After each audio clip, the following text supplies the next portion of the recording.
Fala, criminalistas! Sejam todos bem-vindos. Vamos dar início aqui a mais um dos nossos encontros no Fala Criminalista.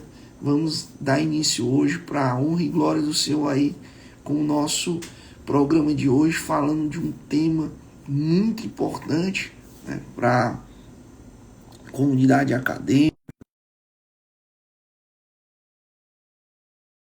Recente, já de dezembro, Lei 14.994. Acredito que muitos advogados já se depararam. Boa tarde, doutor José Borges. Boa tarde, doutor Zé, tudo bem? Está me ouvindo bem aí? Estou lhe ouvindo bem, estou lhe vendo. Maravilha. E gostaria de inicialmente agradecer, doutor Borges, a sua disponibilidade, né, de estar aqui hoje contribuindo, né, com um tema tão importante, né, tão relevante, que é o feminicídio, né, a gente entender bem o que é o feminicídio e principalmente a gente entender essas alterações legislativas, principalmente a Lei 14.994, que entrou em vigor em dezembro do ano passado. E por ser uma legislação bem recente, né, sempre tem dúvidas, sempre a gente tem dúvidas, sempre a gente tem, existe uma discussão, como é que faz, o que realmente foi alterado, quais as implicações dessas alterações. Tá conseguindo me ouvir, doutor Borges?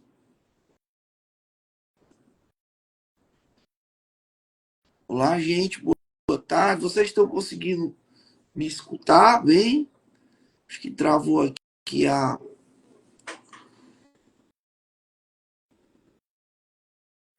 Acho que travou aqui. Boa tarde. Vocês estão conseguindo me ouvir? Ele caiu. Pronto, gente. Daqui a pouco o doutor Borges deve retornar aí. Eu acho que houve algum problema técnico com ele. Deixa eu ver aqui se eu consigo falar com ele.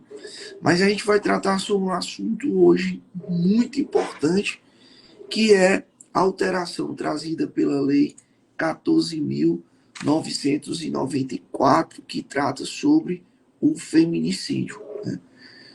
Deixa eu ver aqui. Só um instante, gente. Vocês estão me ouvindo bem? Dá para me ouvir?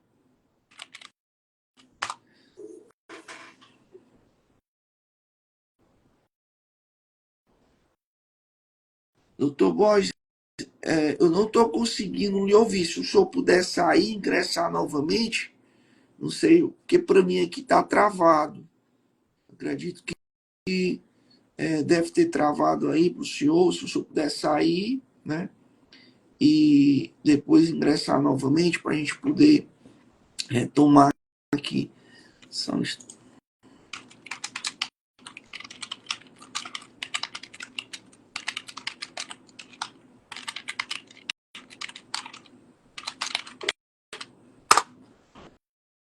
Tá normal aqui, não tá, doutor Emanuel? Mascarenhas.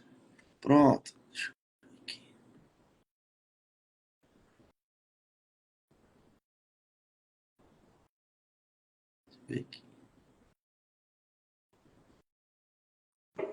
Doutor Borges? Agora sim. Vamos lá. Pronto, esse probleminha técnico aqui, mas vamos lá Acontece.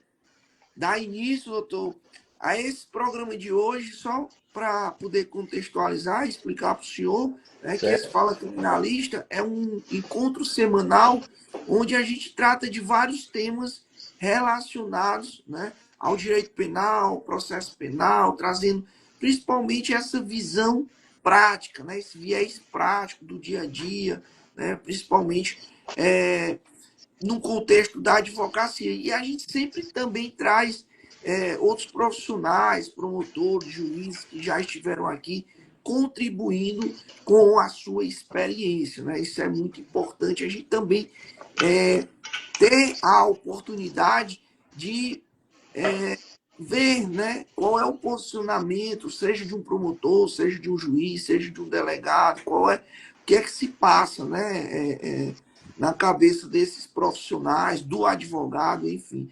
E aí eu gostaria, doutor Borges, já aproveitando para lhe agradecer, eu gostaria que o senhor se apresentasse, falasse um pouco da sua carreira no Ministério Público, para que as pessoas, muitos aqui já lhe conhecem, mas que possam saber um pouco da sua trajetória. Legal, doutor Zés.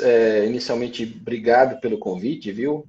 Tá participando aqui do podcast, desse seu programa, com a sua audiência aí. Muito, muito legal, muito bacana. Satisfação estar aqui presente. Pedir desculpa também, né, pela técnica, né, que talvez seja problema comigo mesmo e não necessariamente com a tecnologia. Estava falando com o doutor Zé, eu sou um pouquinho analfabeto digital para essas coisas, então não vou nem mexer nesse celular aqui, deixa como está, que ficar um pouquinho longe que está tudo certo.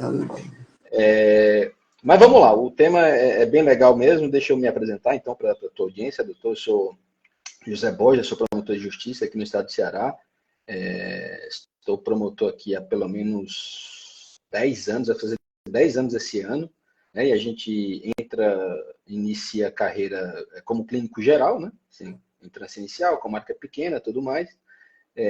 Ingressei em 2015, portanto, aí passei pela comarca de Jucás, lá no centro-sul, né, do estado do Ceará, próximo a Iguatu. Aí depois eu fui promovido à comarca de Acaraú, entrância já intermediária. E lá foi onde eu comecei a me especializar na área criminal do Ministério Público. Lá era uma promotoria especializada em só crime. E a partir daí, desde 2023, estou há 2 anos e meio, na verdade, 2022, desde julho, eu estou titulado da primeira promotoria de Sobral, que trata especificamente do júri, né? Então, foi essa aqui, basicamente, a minha carreira, onde eu estou nesse exato momento. Tranquilo, doutor Borges. E falando em júri, né, um tema que está relacionado, né, à competência do Tribunal do Júri, né, que é o feminicídio, apesar da Lei 14.994 trazer alterações na Lei Maria da Penha, principalmente no crime de ameaça, no contexto de violência doméstica, houve essa alteração. Mas a gente vai tentar focar aqui para ser mais objetivo no feminicídio, né? E uma das principais, eu vou tratar aqui como a primeira alteração trazida pela lei, doutor Bois, é o fato do feminicídio passar a ser um tipo penal próprio, né? Antes a gente tinha a figura do feminicídio como uma qualificadora, né? Aquilo que, de uma certa forma, implicaria num aumento da pena, uma circunstância que importava no aumento de pena. E aí passa a ser um tipo penal próprio, né? E eu gostaria de saber que o doutor explicasse, né, o que é o feminicídio, quais as hipóteses, né, que se configura o feminicídio e se havia necessidade, realmente, o senhor vê isso como positivo, o fato de sair como uma qualificadora e se tornar um tipo penal próprio?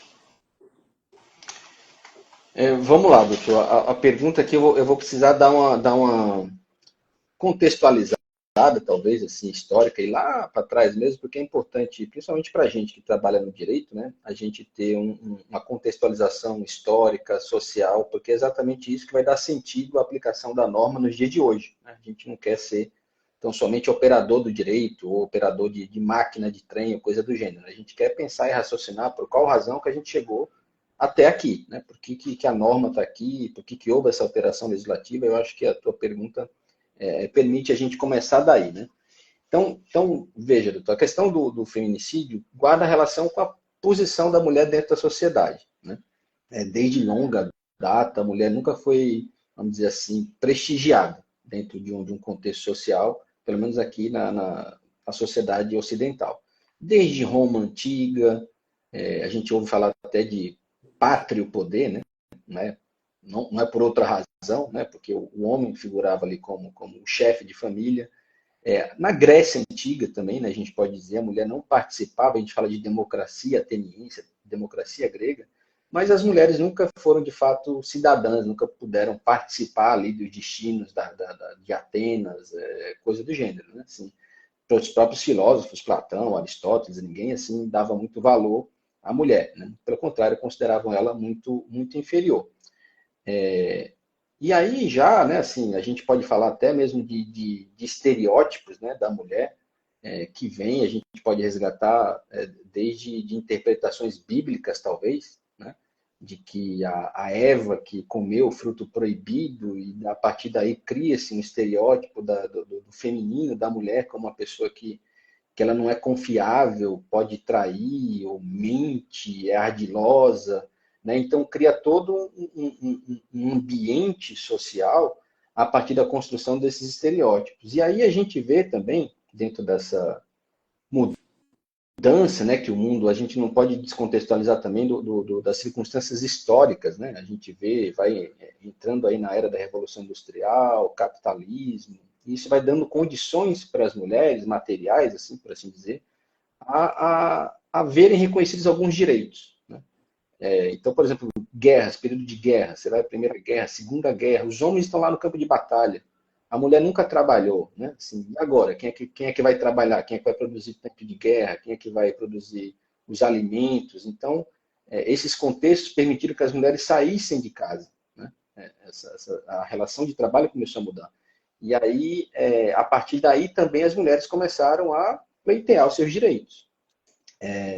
Até vou trazer aqui só para uma contextualização também, um conceito da Nancy Fraser, que é uma filósofa, ela traz assim, ela trabalha o conceito de justiça, né, teoria de justiça. Olha, a justiça ela é vista sobre três aspectos, três dimensões. Uma dimensão econômica, por aspecto de distribuição de renda, uma dimensão cultural, né, que é a luta pelo reconhecimento, e, por fim, uma dimensão de representação política. E a mulher, assim, pegando essa perspectiva da teoria de justiça da Nancy Fraser, e se a gente coloca o gênero aí no meio, a gente vai ver que a mulher, dentro da sociedade, a estrutura do trabalho alija a mulher dentro da sociedade, porque o trabalho produtivo é do homem, o homem que sai de casa para trabalhar, e a mulher, a ela é conferido o aspecto reprodutivo, né? É de procriar. E a partir do momento em que ela começa a sair de casa para trabalhar, ela também vai observar uma desigualdade, né, nessa relação de trabalho. Por quê? Porque os homens vão ficar com os cargos mais prestigiados, né, os cargos de poder, e a mulher vai ficar ali com cargos menos relevantes. Isso na dimensão econômica, mas na cultural também, a mulher ela é vista, ela é estereotipada como um ser inferior, como ela é vista como objeto. A gente vê aquelas propagandas de TV com as mulheres, cerveja, tudo de biquíni. Então cria-se uma cultura, né, em que a mulher é colocada ali bem inferiorizada, né, dentro dessa estrutura social. E por fim a representação política, né? A mulher ela não tem representação política. Primeiro ela não fazia não tinha esse pertencimento. Quem na sociedade pode decidir algo, né? Quem são os elementos da sociedade que podem decidir algo? Antigamente era só os homens, né? Tanto é que o direito a voto foi agora, bem recente, né? Assim, 100 anos passados quase. E depois que elas tiveram esse direito, assim, quais são os espaços que a gente ocupa? Né? Basta ver no Congresso Nacional quantas mulheres tem. A população brasileira é quase metade ou mais de metade é mulher, mas a representação política ainda ela ainda não está bem representada, né? Então veja, toda essa está bem aqui. Então veja que todo isso aqui que introdução que eu estou trazendo aqui é só para dizer para o doutor o seguinte: a mulher, dentro desse contexto, dentro dessa sociedade, ela é inferiorizada, né? Ok, economicamente, politicamente, culturalmente, né? Todo esse contexto histórico coloca a mulher no lugar de subalternidade, de inferioridade e tudo mais. Por qual razão, dentro desse contexto, a vida da mulher não seria, vamos dizer assim, desprestigiada? Né? A vida da mulher dentro desse contexto, com certeza, não vai merecer muito crédito por parte da sociedade. Né? E aí é que vem, né, a luta pelo reconhecimento dos direitos da mulher, né, o movimento feminista e tudo mais. Basta ver que mais recentemente teve a questão da Maria da Penha, né, que foi fruto também de movimentos feministas, de pressionar. O Brasil foi condenado pela Corte Interamericana pela demora no julgamento. Né? Assim, crime contra a mulher, por que está demorando tanto de julgar? E isso ensejou, né, Foi daí que veio o contexto, né, histórico aqui da Maria da Penha. Surgiu a Lei Maria da Penha para proteger a mulher. Dentro dessa perspectiva ainda, né, de fortalecimento, de proteção dos direitos humanos, sobretudo da mulher e de sua vida, houve a necessidade de incrementar essa proteção para incluir uma qualificadora do feminicídio de 2015. Né? E agora, ainda avançando um pouco mais, viu-se a necessidade de falar, não, tudo bem, a qualificadora cumpriu o seu papel, mas a gente está agora em um outro momento e agora a gente vai criar um crime autônomo de feminicídio. Né? Então, é nesse estágio, nessa quadra que a gente está. Haveria essa necessidade? Né, o doutor pergunta. Tem essa necessidade? Para quem defende, né, que há uma necessidade de aumentar, reforçar esses direitos humanos das mulheres, especificamente, né, especialmente a vida delas, sim. Né, o reforço simbólico e jurídico para colocar em evidência ainda mais essa questão, todo esforço é válido. Então fica bem evidente isso aí. Agora, claro, para quem tem uma perspectiva de menor, vamos dizer assim, né? Eu sou uma pessoa que não quero que o Estado, especialmente o direito penal, eu vou, né, tratar ali da intervenção mínima e tudo mais, já vejo que não precisaria desse novo tentáculo, né, para criminalizar mais uma conduta. Do jeito que estava bom. Então, a gente tem essas duas perspectivas.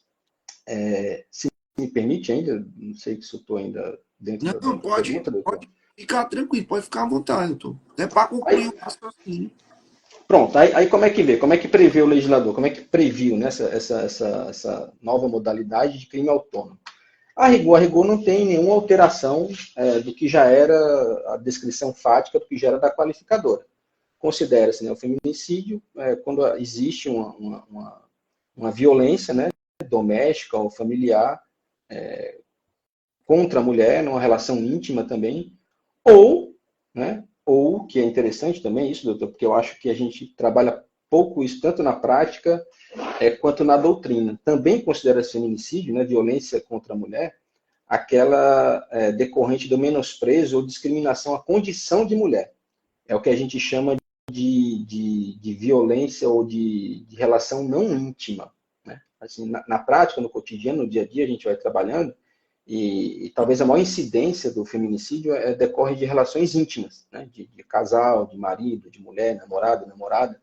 Mas existe também uma hipótese de feminicídio que é pouco tratado, né, na comunidade jurídica e na prática mesmo do dia a dia, que é o feminicídio não íntimo, que é aquela em que a pessoa, o homem, não conhece previamente a mulher, por exemplo. E eu vou dar um caso aqui, que eu lembro de ter lido, que eu não acompanhei na época, não sei nem de quando que é, mas eu li que teve um caso lá em Santa Catarina, um caso bárbaro, chocante, de uma mulher que, veja, ela não podia ter filho e enganou o seu companheiro, né, dizendo que estava grávida. E aí chegou, claro, né, nos 9 meses ela tinha que prestar conta, né? Cadê o menino? Aí que foi o problema. Ela acabou por matar uma mulher grávida e retirou esse bebê dela. E aí ela foi julgada e condenada por feminicídio. Veja que ela é o sujeito ativo, né? Ela que cometeu o crime de feminicídio, uma mulher cometeu o crime de feminicídio, em razão do menosprezo ou discriminação à condição de mulher, né? Porque só uma mulher, claro, pode ter um filho. Ela foi lá e matou essa mulher tão somente para pegar a criança e apresentar para o marido, né, que nasceu. Então, essas relações não íntimas, elas são muito negligenciadas, talvez, para o nosso cotidiano. Eu daria mais exemplos, né, que eu tenho um colega aqui do Ministério Público do Ceará, inclusive, que ele faz doutorado no UFC, e trabalha muito essa questão do feminicídio, e ele traz à luz essa questão de feminicídio não íntimo. É o doutor Ítalo. Ele traz outros exemplos, inclusive da comarca de Fortaleza. Ele fala assim, teve um caso aqui em Fortaleza, briga de trânsito. O cara nunca viu, o sujeito ativo, né, o autor do crime, ele nunca viu mulher na vida. Nunca viu, foi a primeira vez, bateu ali. Aí ele começa a xingar a mulher. E quando ele verbaliza e começa a xingar a mulher, ele já dá evidências de que aquela relação dele para com ela é uma relação de superioridade, porque ele não admite que ela responda a algo, ele começa a xingar, chamando ela de tudo quanto é nome, né, fazendo relações ou conotações de índole sexual, de a mulher não sabe dirigir, De ou coisa do gênero, menosprezo mesmo. de menosprezo mesmo a condição de mulher. Então, esse é um outro caso típico de relação não íntima, exploração sexual que ele traz também, né? Uma mulher que faz programa, um prostituto, coisa do gênero, o cara vai lá e mata, assim, eles não tinham relações, não se conheciam antes, assim, um outro exemplo clássico de feminicídio não íntimo. Mas, assim, não mudou. A descrição típica do fato não mudou com essa nova lei de feminicídio. O que era qualificadora, hoje é um crime autônomo de feminicídio. Né? Existe essa continuidade típico-normativa que a gente fala. Né? Se não houve uma descontinuidade, essa conduta continua sendo crime. Né? Agora está com a outra roupagem, está com a outra roupa, ganhou autonomia, né? Até por conta dessa situação, dessa necessidade de querer fazer com que esse tema, ou essa condição, esse feminicídio, esse fenômeno social, ele tenha um protagonismo, inclusive dentro do tipo penal. Né? Que ele tenha luz própria, brilho próprio, e não ser coadjuvante, não ficar como uma qualificadora de um crime de homicídio. Entendi. Doutor Bois, dentro ainda desse conceito, né, e principalmente das hipóteses que estão previstas lá no 121A, lá no parágrafo 1º, ele já trata, né, quais são as razões de condição, as condições, né, que o crime envolve, né, no caso violência doméstica, familiar e menosprezo ou discriminação à condição de mulher, como o senhor já bem pontuou. E enquanto defesa, eu sei o quanto hoje é difícil a atuação, né, enquanto defesa nos crimes de feminicídio. Né, eu tenho visto isso na prática realmente.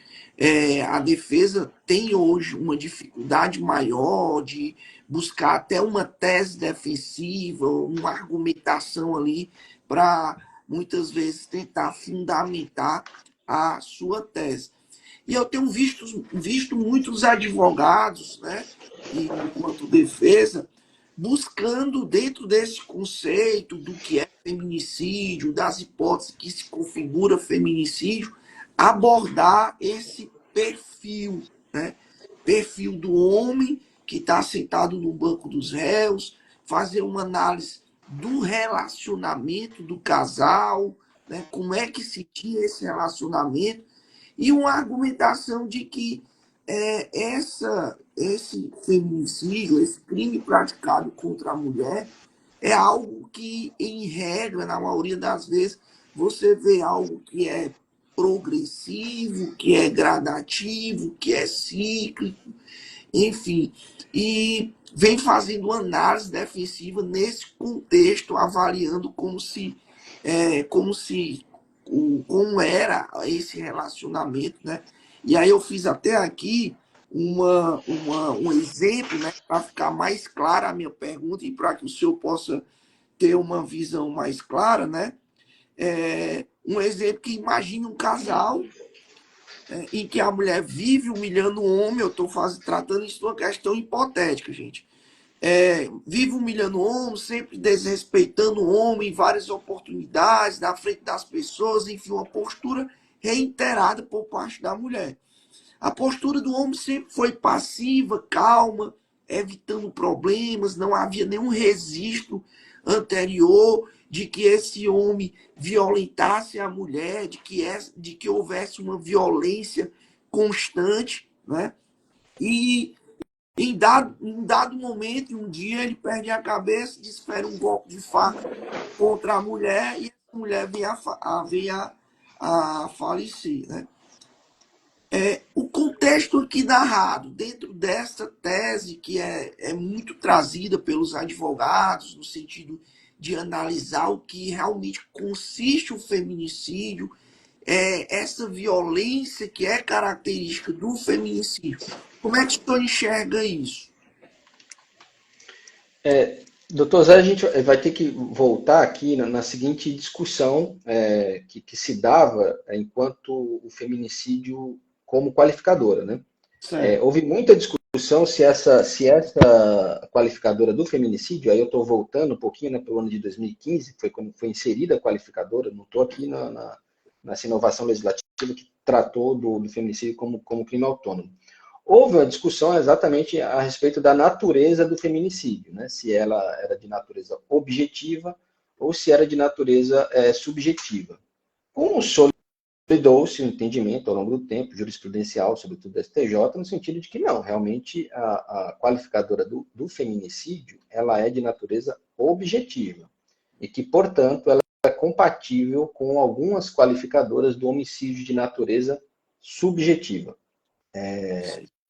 De modo que essa objetividade, né, da qualificadora, ela permanece, né, nesse tipo autônomo do artigo 121A. Permanece igual. Por quê? Porque a análise objetiva do fato vai se dar a partir da relação doméstica e familiar, por exemplo, né, das hipóteses de feminicídio. Há uma relação doméstica e familiar e a vítima é uma mulher? Sim ou não? Sim, é feminicídio. Né? Certo. Então, o que vai trazer aqui, e aqui a gente nunca pode perder de vista, doutor Zé, porque isso é a questão de contextualizar. Essa lei veio para recrudescer, para aumentar a proteção da vida da mulher. Né? Ela veio com essa proposta de fortalecer a repressão penal com essa finalidade. Né?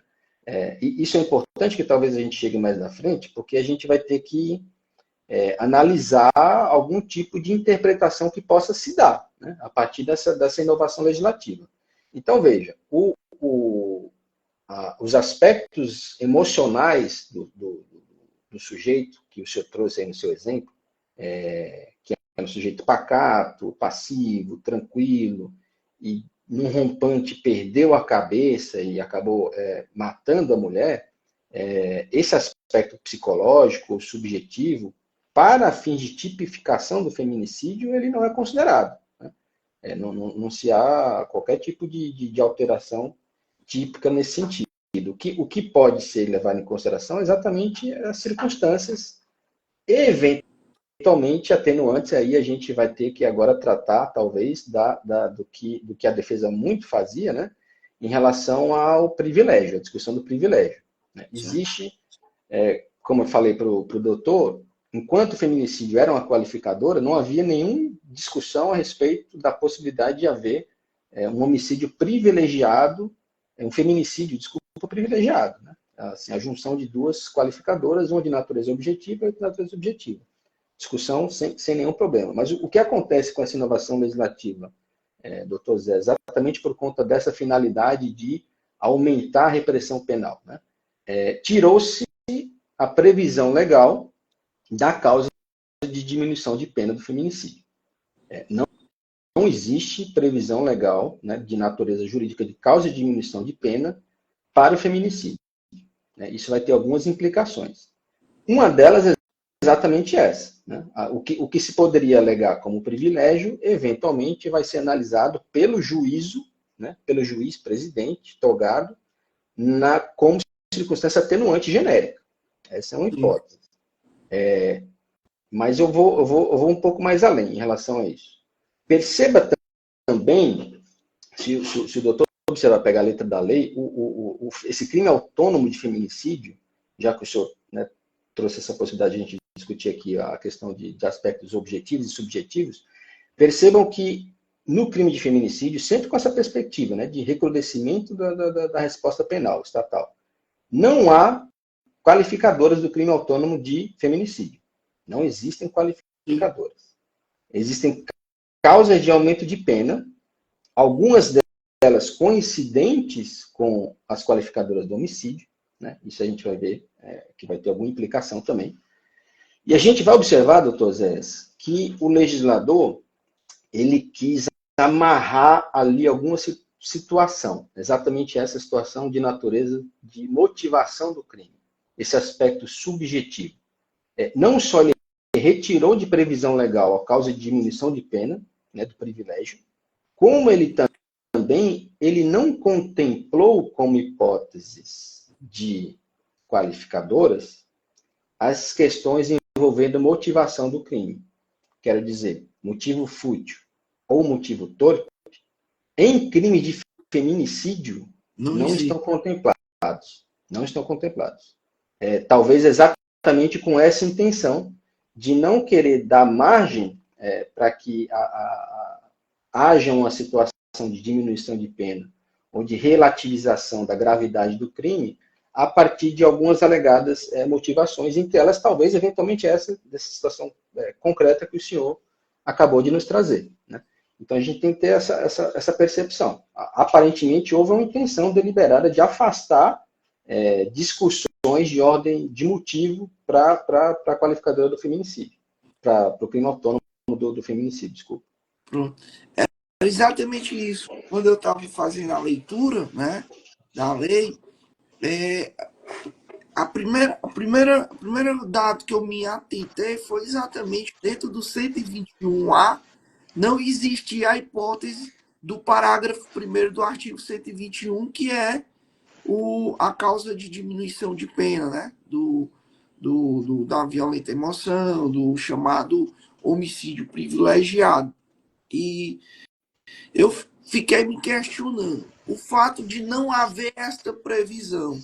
Né? Como é que a defesa agora poderia tratar situações dessa maneira, utilizar dessa estratégia, desse argumento, para se configurar ali a hipótese do parágrafo 1º do artigo 121, e aí o doutor trouxe o entendimento que isso seria utilizado no âmbito da segunda fase, no momento da aplicação da pena, como circunstância atenuante.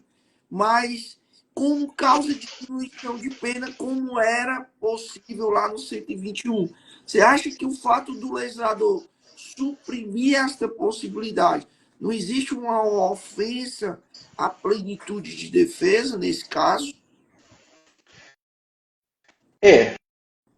Aí veja, aparentemente houve uma opção legislativa, né? A plenitude de defesa, a gente né, que trabalha aqui na prática penal, a gente sabe que esse direito, essa garantia, né, do próprio acusado da plenitude de defesa, especificamente no júri, ela vem diminuindo, ou pelo menos ela vem cedendo em razão de outros valores ou de outros direitos fundamentais consagrados também na Constituição. Especialmente o direito à vida ou à dignidade da vida, da mulher, especificamente falando, né, que a gente está falando. Então, veja, a questão da legítima defesa da honra não deixa de ser um cerceamento da plenitude de defesa. Né? E isso foi rechaçado pelo STF, exatamente porque fere outros princípios constitucionais. E aí, nessa análise de ponderação de princípios constitucionais, o STF compreendeu que fala, bom, essa tese de legítima defesa está gerando na prática inúmeras situações de injustiça, como é o caso clássico, o caso da Ângela Diniz, né, que foi morta pelo Doc Street lá. E a alegação foi essa, de legítima defesa da honra, calhou, né, e isso vem acontecendo de maneira assim, sucessiva. Eu digo para o doutor que, assim, pela perspectiva da acusação, né, do Ministério Público, o doutor traz aí uma dificuldade, realmente, a defesa a gente está tendo alguma dificuldade de emplacar tese de feminicídio, está ficando mais difícil, os entendimentos jurisprudenciais, a legislação vem em reforço dessa proteção da vida da mulher, mas eu digo para o doutor porque a gente vê na prática uma situação de norma penal, de aplicação da norma penal por meio de julgados, e a gente vê uma questão estrutural arraigada na sociedade. Digo isso porque, do mesmo jeito que o doutor vê essas dificuldades para com a defesa, o Ministério Público, e eu digo particularmente é uma vivência própria minha, e eu tenho repetido isso inúmeras vezes, que inclusive chamou atenção para esse tema do feminicídio. No ano passado, doutor, aqui em Sobral, tivemos vários júris, claro, e dentre eles, alguns júris que, na minha percepção, o julgamento sabe quando a gente sai com aquela sensação de injustiça? É porque uma coisa é haver tese defensiva de um lado, tese de acusação de outro, e os jurados optarem por alguma das teses e ok, não tem problema nenhum. A questão é aquela sensação de injustiça. O julgamento não foi justo. Curiosamente, eu estava observando, doutor, que essas situações de injustiça que eu observei ano passado, e não é por acaso, as vítimas eram mulheres. As vítimas eram mulheres. Então, por exemplo, eram casos de clemência, né, de absolvição, era caso de desclassificação, que assim, na minha compreensão, era incompatível com aquela conduta. Então, a gente percebe também que existe uma dificuldade para defender a vida da mulher também dentro do júri, independentemente de recrudescimento, de interpretação de lei penal ou de inovações legislativas, porque é uma questão que está enraizada culturalmente. Né? As pessoas que julgam são as pessoas da nossa sociedade. No começo do nosso encontro aqui, da nossa fala, eu estava dizendo que a sociedade ela é estruturalmente machista. Né? Ela se dá perspectivas estruturais econômicas, políticas e culturais, elas são machistas, né? São patriarcais. Isso vai se revelar também na hora do julgamento. Né? Então, quando o legislador talvez venha com essa perspectiva de querer recrudescer, impedir certos argumentos defensivos, eventualmente sim, para a defesa de se reconhecer que há uma relativização da plenitude de defesa, afinal de contas, nenhum direito é absoluto, nem a vida é absoluta. Né? No caso de crime de guerra, você pode matar alguém, que talvez é o direito de todos os direitos, o direito à vida primordial, essencial, do qual todos os demais direitos decorrem.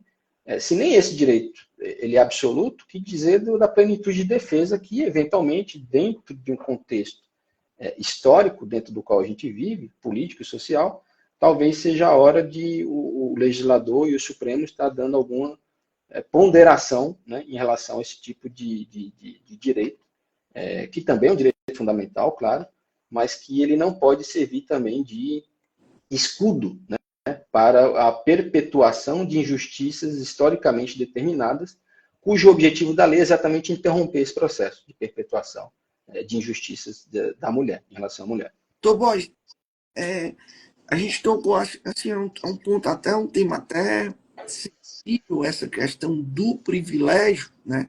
Porque, de fato, o legislador, ao não contemplar no 121A a ideia que se transmite, né, é de que, de fato, não pode ser utilizado, não há mais a possibilidade de quesitação, né, como acontece no 121. Então, a ideia que se transmite, de fato, é essa. Eu até entendo, no caso da legítima defesa, da chamada legítima defesa da honra, porque eu não entendo como se arguir matar alguém por uma suposta legítima defesa da honra, até porque são dois bens jurídicos que não estão em pé de igualdade. Como é que eu vou dizer que a minha honra ali justifica eu tirar a vida ali de alguém? Honra e vida, você não tem o mesmo, não está dentro do mesmo status ali de bem jurídico. Mas em relação à causa de diminuição de pena do privilégio, porque no começo, quando eu citei o exemplo para o senhor, eu não consigo mais ver diferença naquele relacionamento que é conturbado, onde o homem diariamente violenta a mulher, onde o homem diariamente maltrata a sua mulher, dentro daquele contexto ali, de fato, é algo visível, claro, não tem, é inquestionável, da hipótese que eu tratei com o doutor, de uma situação de um homem que é tranquilo, de um homem que é educado, que sempre tratou bem a sua mulher, que sempre teve uma boa convivência, tudo, e de repente perde a cabeça ali em uma situação, né, de uma discussão, de uma confusão, enfim, e acaba tirando a vida da mulher.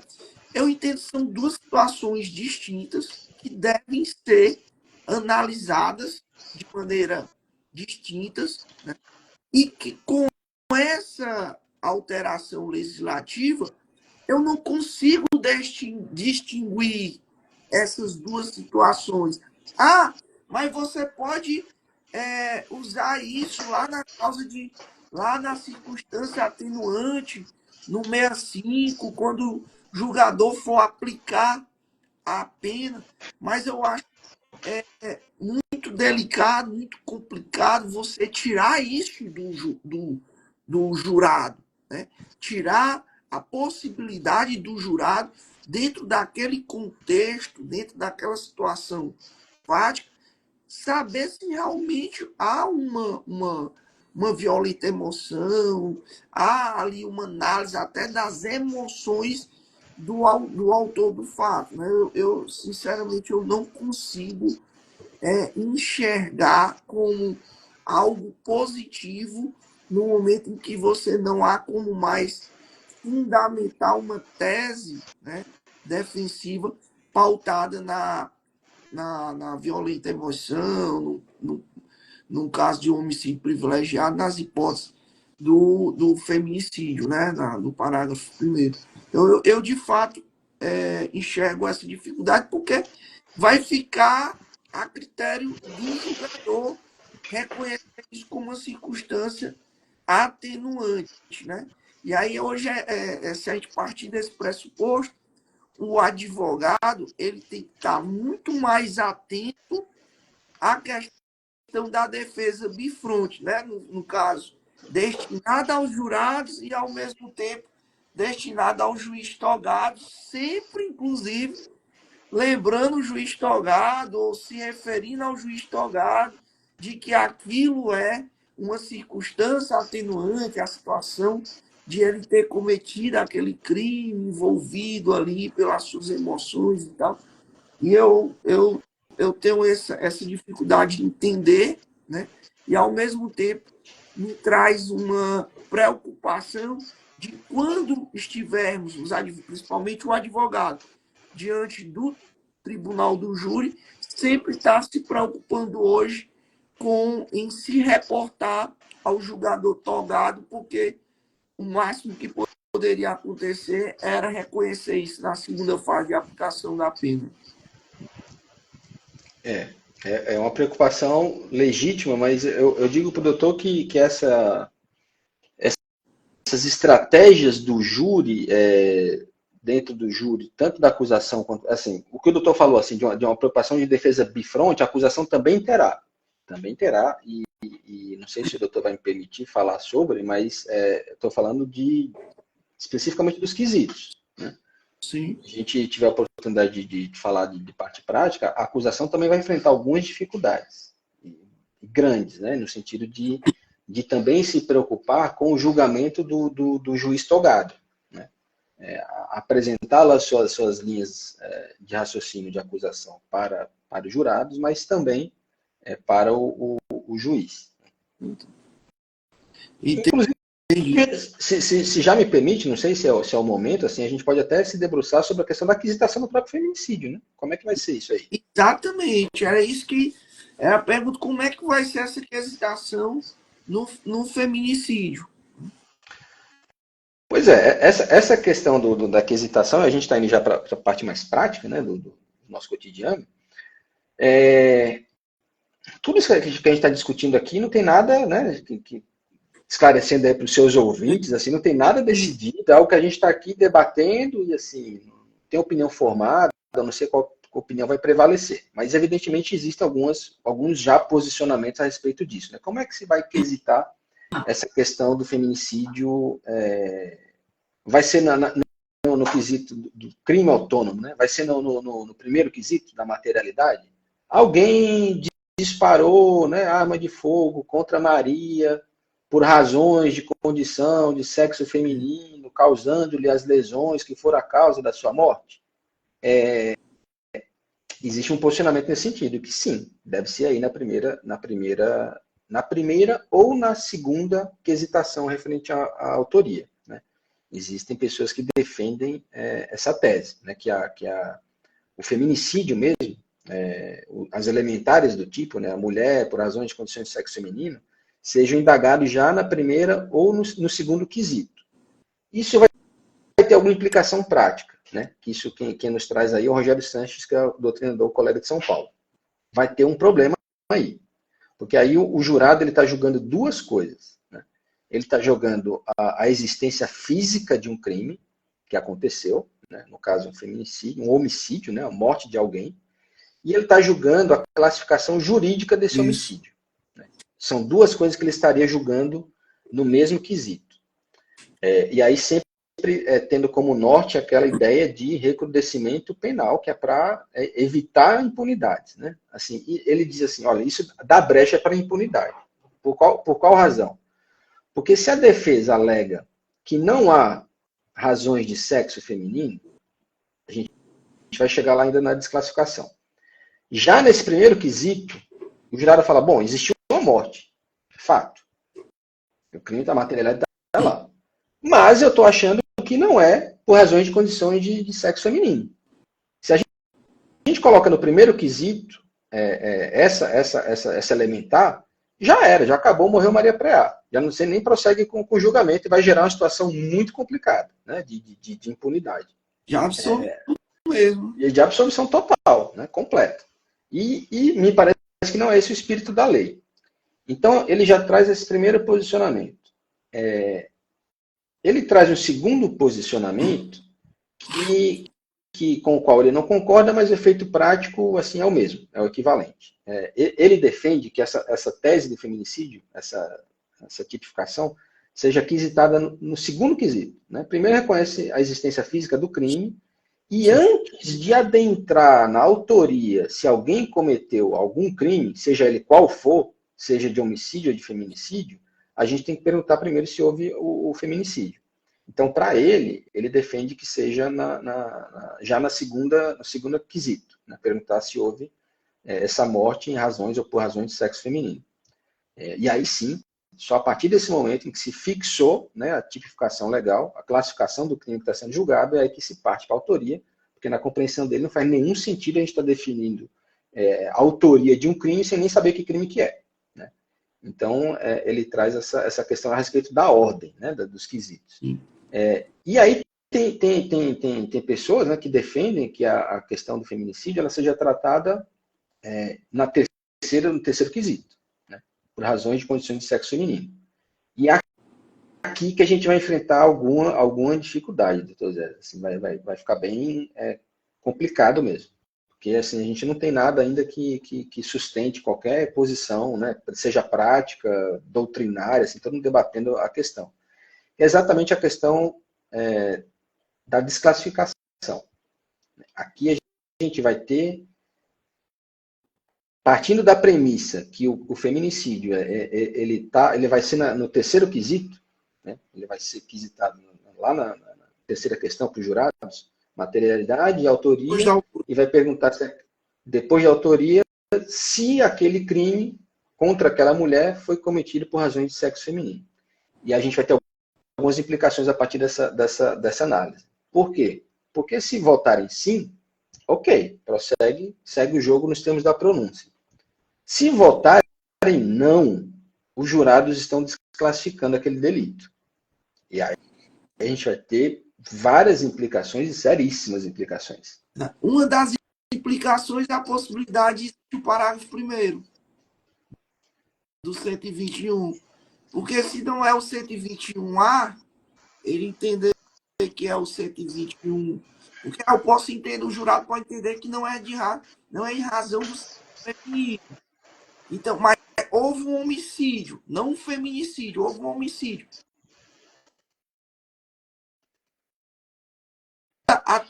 Aí é um grande problema. Por quê?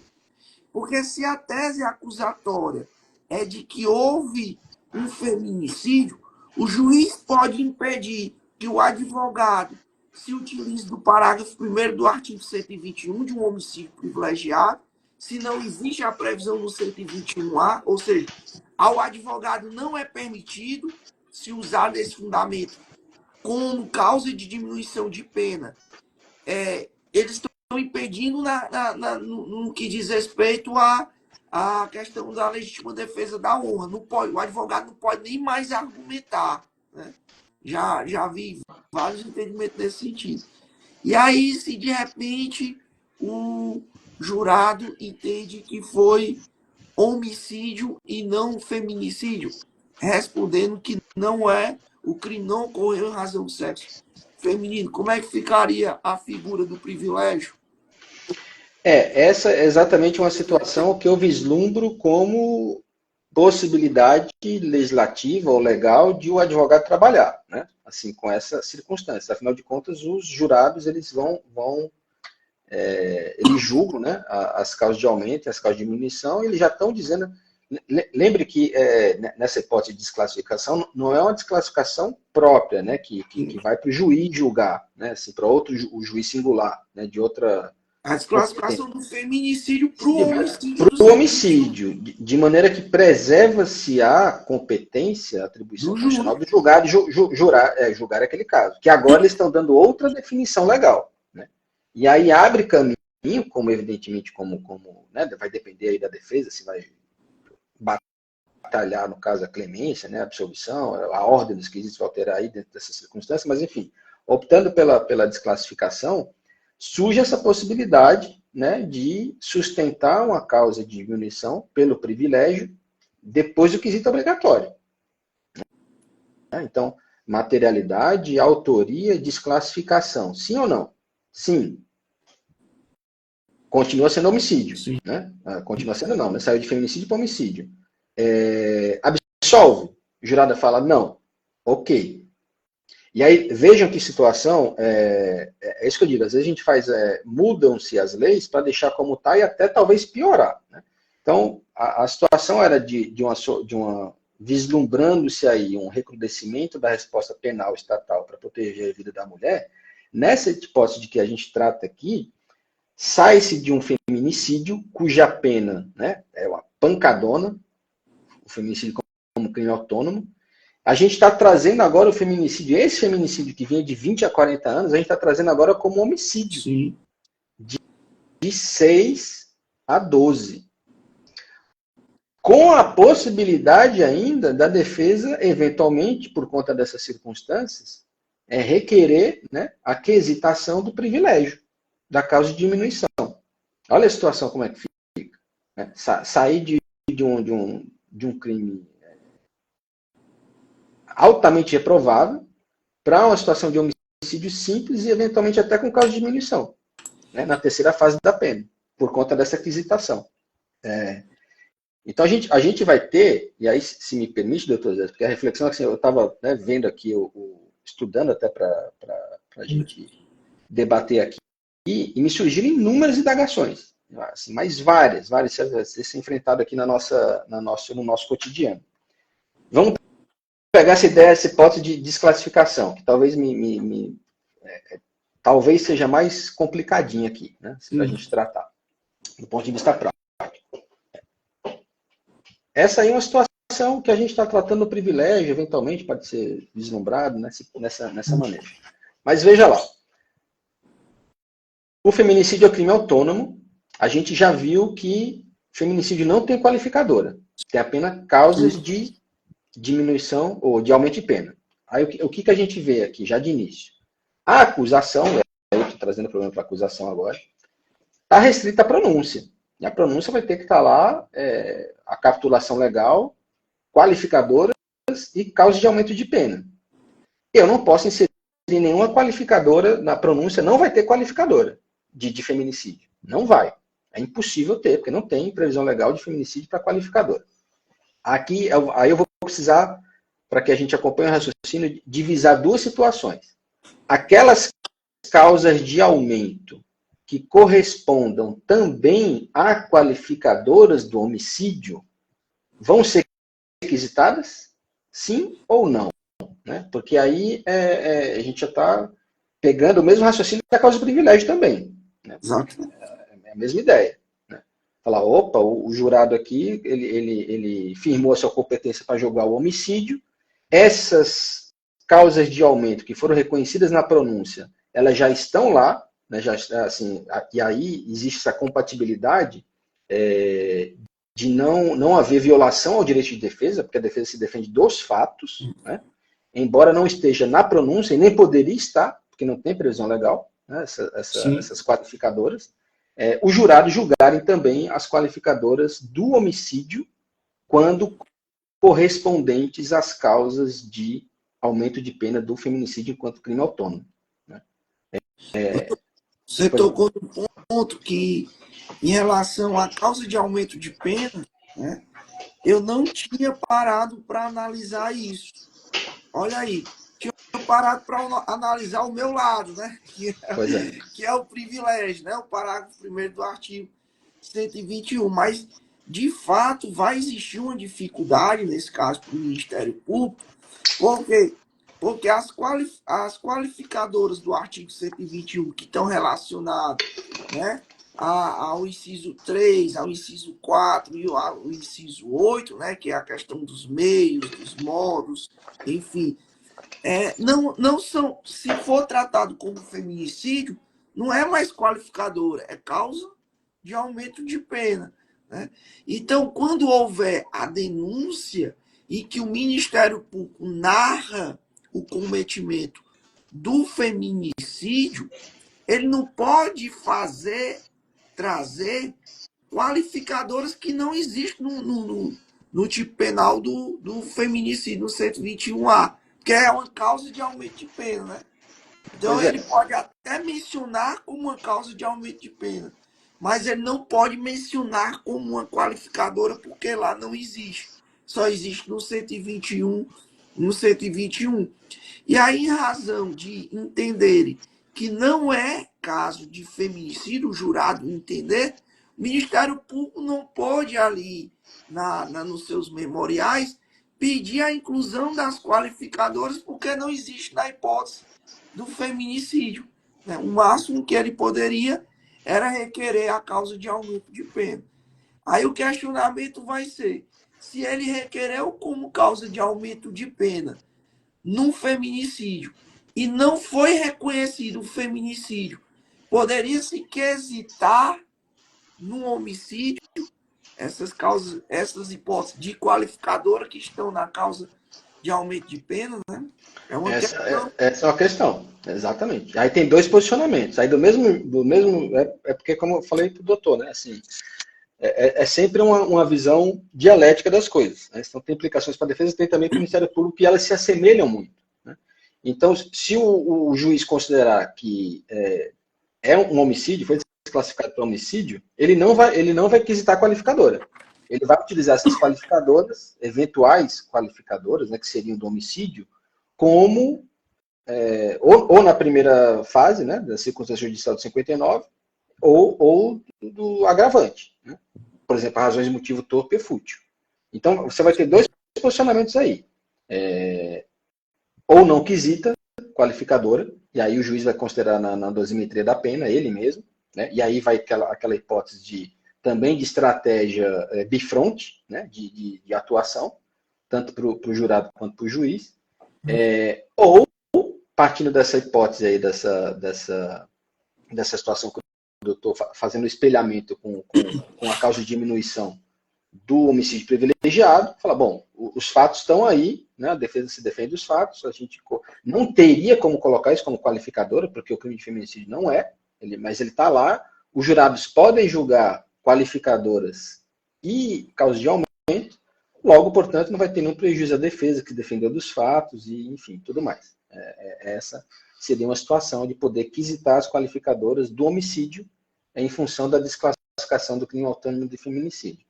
Mas aí eu vou também, né, já avançando aqui um pouquinho, até por conta do nosso tempo, mas para trazer uma densidade maior dessa nossa discussão, como eu havia falado para o doutor, a gente está tratando de causas de aumento do feminicídio que correspondam às qualificadoras do homicídio. E naquelas hipóteses em que estão lá previstas situações de causas de aumento que não correspondam propriamente ao homicídio, né? Como é que faz nessa situação? Tem um colega, o Sutberg, lá do Distrito Federal, que ele fala, ó, não tem problema nenhum quisitar, porque as hipóteses de homicídio do 121 elas são bem mais abrangentes, né? As situações, as descrições fáticas, inclusive das qualificadoras. Ela fala, não tem problema nenhum não tá lá na pronúncia essas situações que não correspondem que é exatamente do motivo fútil, por exemplo, o motivo torpe. Né? É uma qualificadora própria do homicídio que não tem no feminicídio enquanto crime autônomo. Aí ele fala, bom, ok, desclassificou. E aí? Não tem essa correspondência dessa causa de aumento com essa qualificadora do homicídio. Deixa de quesitar essa qualificadora do homicídio, expressamente previsto, motivo torpe, por exemplo. E aí, sempre tem dois posicionamentos. Um posicionamento é que vai dizer não quesita, né? Falta de previsão legal, não está no consta na pronúncia, é isso mesmo, isso vai ser considerado pelo juiz, por ocasião da dosimetria da pena, seja na primeira ou na segunda fase, no caso especificamente na segunda fase, porque se trata de um agravante. E aí ele propõe o seguinte, a solução dele, o jurado, né, o corpo de conselho de sentença, é o julgador, né, natural da causa. Foi ele que colocou a moldura fática, né, a moldura jurídica do fato que está em análise. E ele é competente para isso. E aí ele invoca a aplicação da emendatio libelli. Ele fala, olha, eu vou dar outra definição jurídica a esse mesmo fato. Embora ele não seja uma causa de aumento de pena do feminicídio, mas ele é uma qualificadora do homicídio, que não guarda correspondência com nenhuma causa de aumento lá. Como o jurado está dizendo que é homicídio, ele já delimitou esse quadro jurídico, essa situação, ele pode ser sim quisitado. Né? Essa opinião do Sutberg, que é promotor de justiça lá no Distrito Federal. Evidentemente, ele vai dizer assim, olha, não está na pronúncia. Então, estrategicamente, o Ministério Público vai ter que contemplar essas circunstâncias na denúncia e arguir isso em plenário também. Né? Porque a futilidade do crime, a torpeza do crime, ou qualquer outra situação de qualificadora do artigo 121 que não tenha correspondência com as causas de aumento do feminicídio, né, do crime autônomo de feminicídio, vai ter que ser trabalhado dessa maneira e vai ter que ser reconhecido, vai ter que ser quisitada uma qualificadora. Ele dá um exemplo. Vamos supor que uma mulher de um policial militar seja morta em razão do exercício da função do policial militar, que é uma qualificadora específica do crime do artigo 121. Não tem essa hipótese no feminicídio. Não tem. Mas tem que ter descrito lá. Tem que ter descrito lá na denúncia. Não vai estar na pronúncia. E aí desclassifica para o homicídio. Mas tem uma qualificadora específica de parente, cônjuge do policial militar que morre em razão do exercício da sua função. Né? O homicídio funcional. E aí, nessa situação, ele sustenta que poderia ser quisitado, sim, como qualificador, embora não conste na pronúncia. Né? Então, você vê que são muitas situações assim de ordem prática que a gente vai ter que enfrentar no dia a dia e compreender qual que vai prevalecer. Né? Assim, qual que a tendência de como a aplicação dessa nova lei vai... Assim, existe também a possibilidade, né, porque em razão do próprio princípio constitucional que rege o tribunal do júri, que é, né, a soberania dos vereditos, né, os jurados, eles têm esse protagonismo de decidir, né, a vontade dos jurados. A decisão dos jurados é que deve prevalecer. Existe aí um risco de a gente tirar esse protagonismo dos jurados em respeito a esse princípio constitucional e transferir para o juiz togado, né? E a gente deixar que isso seja considerado no momento da aplicação da pena. É algo que precisa também ter uma reflexão sobre isso, né? Porque depois o juiz ele passa a considerar ali circunstâncias, né, que provavelmente o jurado nem teria considerado. E aí, Essa a vontade do jurado, né? Nesse caso, deixa de existir esse protagonismo no entendimento dos jurados, nas decisões dos jurados, e esse protagonismo passa para o juiz togado, porque muitas dessas questões não foram objeto da quesitação. Se deixaria a critério, no caso ali, há uma discricionariedade, ainda que fundamentada, no momento da aplicação da pena, né? E aí é a importância, né? Primeiro de quem vai ser o juiz, fazer um estudo do perfil desse magistrado, de como ele entende, em decisões anteriores, em julgados anteriores, na verdade, e também ter essa preocupação de se ter essa defesa bifronte, né? Sempre olhando para os jurados e direcionando para o juiz togado, né? Olhando para os jurados e direcionando para o juiz togado. E aí me surgiu até uma dúvida quando o doutor explicando aí essa questão que, sinceramente, muitos desses pontos, desses questionamentos, eu, eu passei a enxergar agora, né? Por isso que é bom esse debate, porque muito daquilo que você falou aqui, doutor, realmente não me via à cabeça, né? Essa dificuldade hoje da quesitação. E aí eu fico me perguntando, né?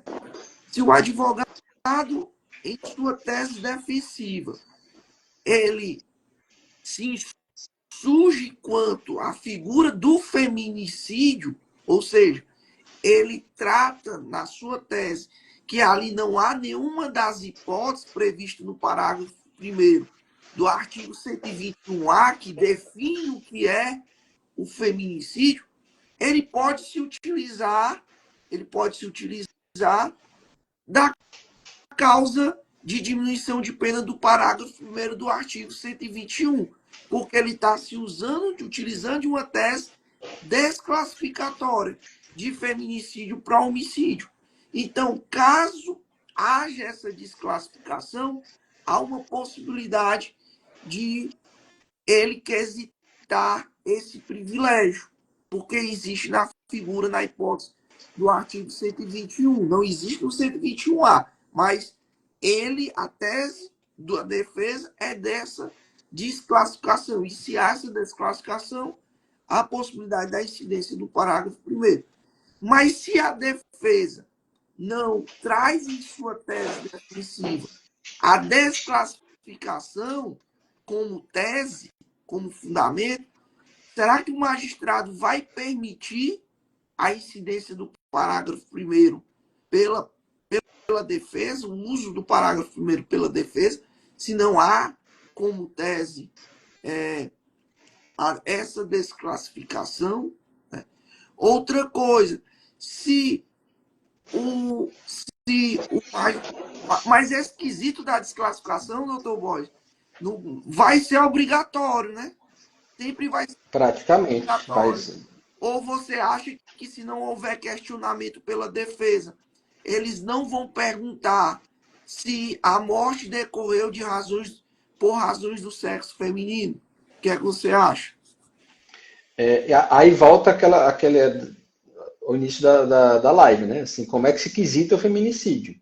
É um quesito obrigatório ou não é? Porque se for obrigatório, vai eventualmente cumprir aí um descuido da defesa, no sentido, né, de não alegar desclassificação. Né? Então pode ter esse mesmo efeito prático. Mas se não considerar, pode passar batido. E aí, evidentemente, a defesa não pode alegar supostamente essa tese subsidiária decorrente da desclassificação. Né?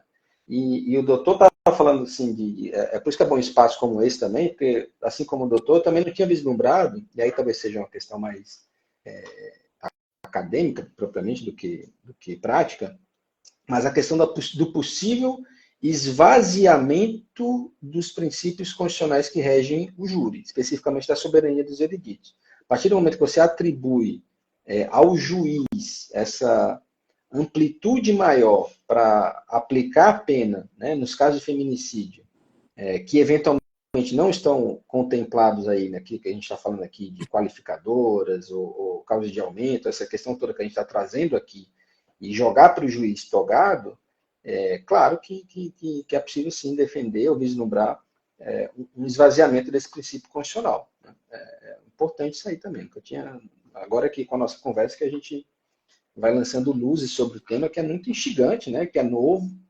A gente está construindo entendimentos, né? Assim, acho que a proposta também se dá a partir daí, né? Dessa conversa, que é algo que vai nos desafiar, né? Enquanto operadores do direito, na nossa prática, no dia a dia. Verdade, doutor.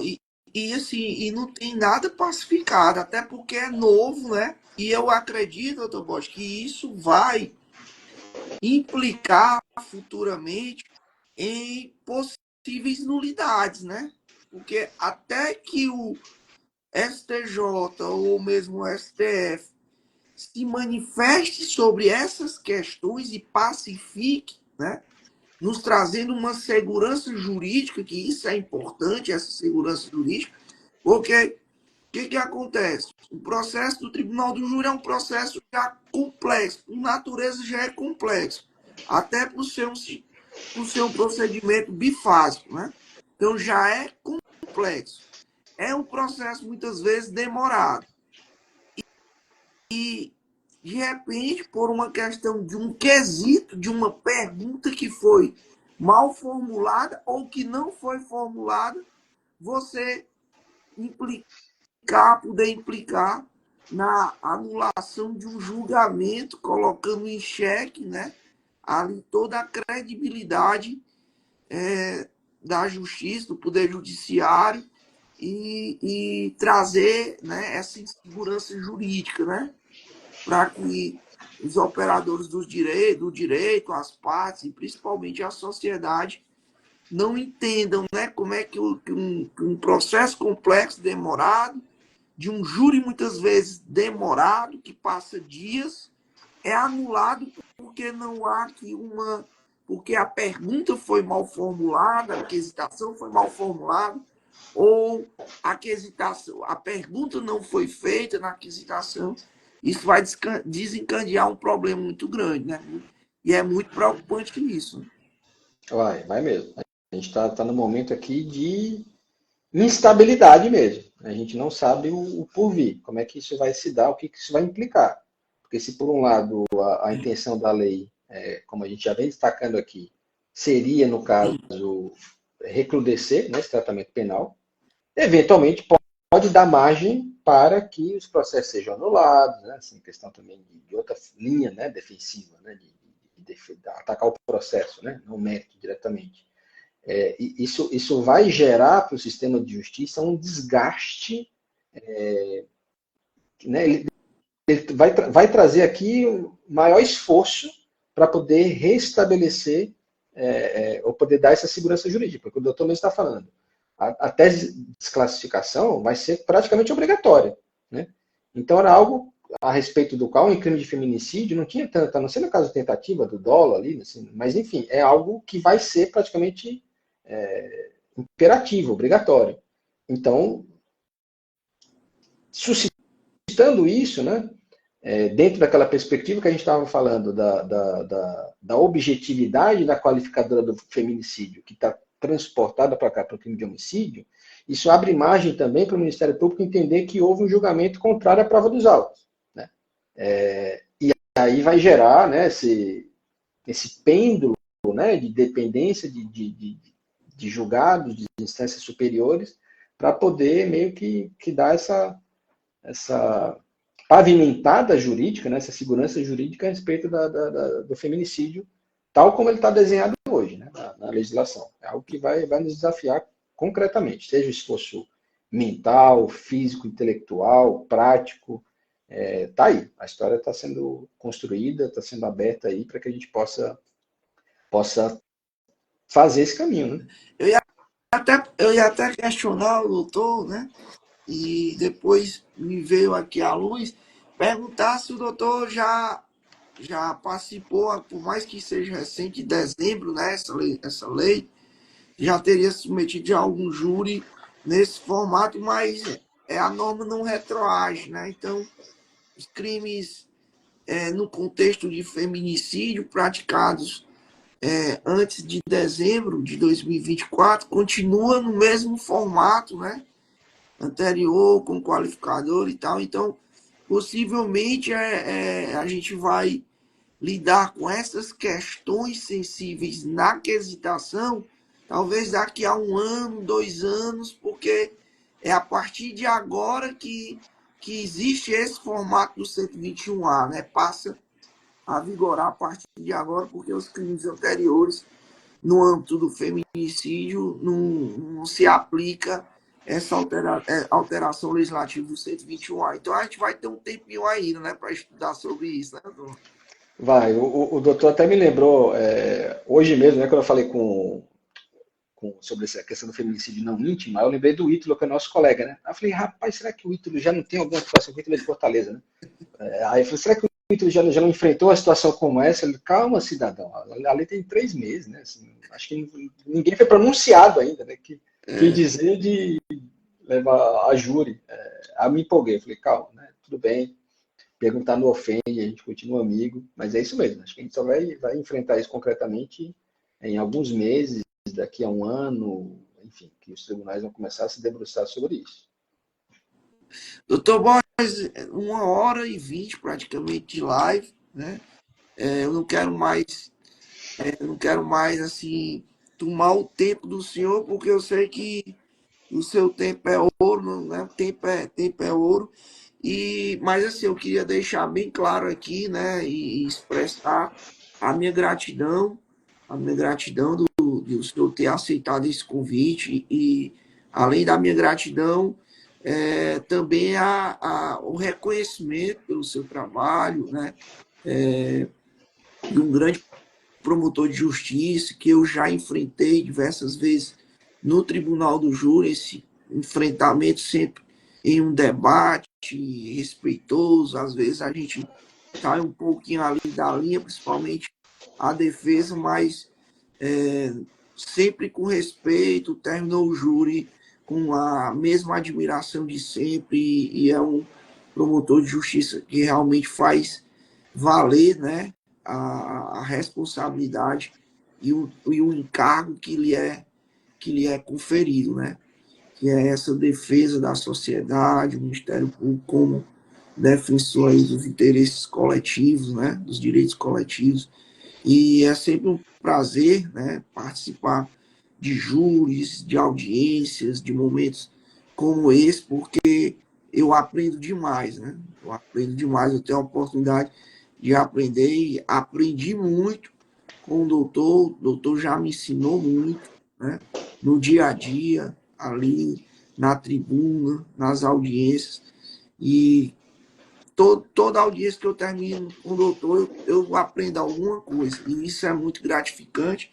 E eu quero externar aqui o reconhecimento, né, que eu tenho pelo seu trabalho, a admiração também pela sua atuação como promotor de justiça e principalmente como pessoa, né, muito humilde, muito tranquilo e sempre muito solícito, né? Tanto é que aceitou esse convite de pronto ali para estar hoje aqui contribuindo com conhecimento, né, que é muito importante isso, transbordar na vida das pessoas através do conhecimento, né? Isso é algo que é até divino, tá certo? E eu agradeço demais a oportunidade aqui de o senhor ter nos conferido aqui, nos conferido um tempo aí, 1 hora e 20 minutos do seu tempo, do seu valioso tempo. Legal, doutor, eu que agradeço aqui o convite. Talvez, né, a gente não tenha pretensão de esgotar o tema, porque o tema Isso, ainda teria outras tantas coisas para a gente perguntar, falar. Mas também não é nem a nossa pretensão e talvez não seja o espaço adequado. Mas assim, o importante é que a gente tenha mais espaços como esse, né, isso. para a gente possa debater, discutir, compartilhar, aprender.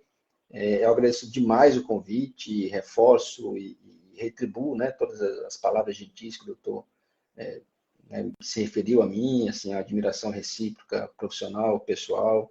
É sempre uma alegria, um prazer, uma satisfação e também é um momento de muito aprendizado, né? Assim, a gente, quando no caso da acusação do Ministério Público, a gente tem que confrontar teses e estratégias assim, muito bem elaboradas, muito bem construídas, o que revela também, né, o denodo, né, com a profissão, com o mistério, com a função Simuns, né, muito bem exercido pelo doutor. Então, te agradeço demais, agradeço também a audiência, a paciência de quem está aí nos ouvindo até esse tempo. Ele sim, né, emprestando esse valioso tempo Verdade. da sua audiência, do tempo, né, da sua audiência para a gente. E fico aí à disposição para outras oportunidades, outros momentos como esse. E saímos todos ganhando. Quero agradecer Crescendo. Então, também a presença de todos, né? Essa live ela vai para o nosso canal no YouTube. Depois, se quiserem assistir, muita informação e às vezes a gente precisa rever para que possa assimilar melhor, né? Assimilar melhor. E esse é o nosso objetivo esse ano, é trazer mais profissionais que possam contribuir com a sua visão, né? Próximo encontro nós teremos a participação de um tenente-coronel da Polícia Militar do Estado do Ceará, falando sobre a confecção de TCOs pela Polícia Militar. É algo bem polêmico, aí vai se analisar realmente se é possível ou se não é. Isso vai dar margem aí a vários questionamentos e discussões aí nos tribunais. E o nosso objetivo é esse, é compartilhar com todos vocês o conhecimento, a vivência, né? Aquilo que a gente realmente vive no nosso dia a dia. Um forte abraço, fiquem com Deus e até o próximo encontro. Obrigado, doutor Borges. Um até abraço. mais, tchau, tchau, um abraço.